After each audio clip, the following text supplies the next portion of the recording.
নগাঁও লোকসভাৰ পদ্যুৎ বদলিৰ নিচিনা মানুহ নগাঁও লোকসভাৰ MP কেনেকৈ হল? মই নগাঁও, চামগুৰি, ধিং, ৰূপহী মই ঘূৰি আহিলো। ৰূপহীৰ চাৰিওপিনে আপোনাৰ উচ্ছেদ হল, কিন্তু বাজেট সেশন, উইন্টার সেশন বা পার্লামেন্টের মনসুন সেশন এটা কথাও নকল। সামগ্রীত উচ্ছেদ হল, এটা কথাও নকল। এন্দুৰৰ গাঁতত সোমাই আছিল, কিন্তু এতিয়া ওলাই আহি এইজন ব্যক্তিয়ে কয় মুছলমানক চিনিয়ে নাপায় বুলি।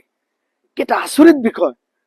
মই নগাঁও বসবাস কৰা সামগ্ৰী, ধিং, ৰূপহী সদৰত বসবাস কৰা মুছলমানসকলক ক'ব বিচাৰিম, নগাঁও লোকসভাতো মুছলিম ডমিনেটেড হয়। মুছলমান থকাৰ পিছতে এইজন ব্যক্তি সি বোলে চিনিয়ে নাপায়। কেনেকৈ দুবাৰ কৰি সেই MP হ'ব পাৰে নগাঁও লোকসভাৰ পৰা? আৰু এইজন ব্যক্তি ডাঙৰ ডাঙৰ কথা কৈ আছে, উচ্ছেদ হোৱাৰ পিছতে এটা কথাও নকয়।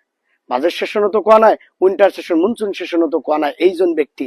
সেয়েহে মই নগাঁও লোকসভাৰ অন্তৰ্গত মুছলমান ৰাইজক ক'ব বিচাৰিম বিনম্ৰভাৱে, এতিয়াও সময় আছে, আমি এইসকল ব্যক্তিক বয়কট কৰিব লাগিব। ধুবুৰী লোকসভাৰ ৰাইজক মই অনুৰোধ কৰিম, গোৱালপাৰা, ধুবুৰী, আপোনাৰ মাইনকাছৰ বীৰ সিং জৰুৱা, যে এনেকুৱা নিচিনা মানুহ আমি বয়কট কৰিব লাগিব। নগাঁও, চামগুৰি, ধিং, ৰূপহী, নগাঁও সদৰত মানুহক অনুৰোধ কৰিম, বিশেষকৈ মুছলমানক মই অনুৰোধ কৰিম, যিয়ে তোমাক 5 পইচাৰ দাম নিদিয়ে, মূল্য নিদিয়ে, এতিয়া কয় সি বোলে মুছলমানক চিনিয়ে নাপায়। এজন ব্যক্তিক সি ডাইৰেক্ট কালি ক'লে মিডিয়াৰ সন্মুখত, সি বোলে চিনিয়ে নাপায়।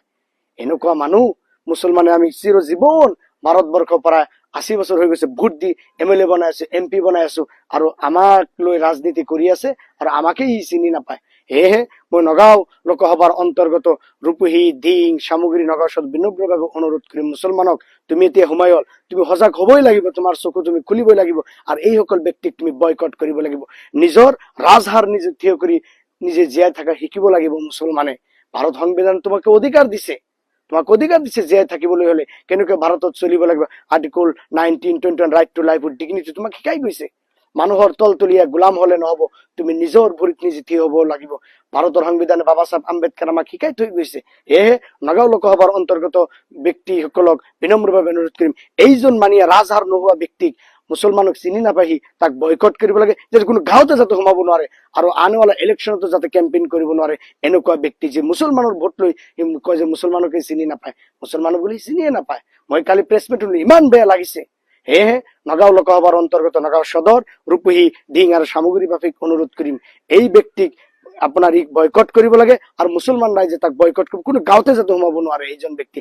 আৰু ধুবুৰী লোকসভাক অনুৰোধ কৰিম, এইবিলাক ব্যক্তি যেন কোনো গাঁৱত সোমাব নোৱাৰে। মুছলমান, এতিয়া তুমি সজাগ হ'ব লাগিব, তোমাৰ ল'ৰা ছোৱালী শিক্ষিত কৰি আগবাঢ়িব লাগিব, সংবিধানে অধিকাৰ নিজৰ ভৰিত নিজে থিয় হ'ব লাগিব। Thank you very much.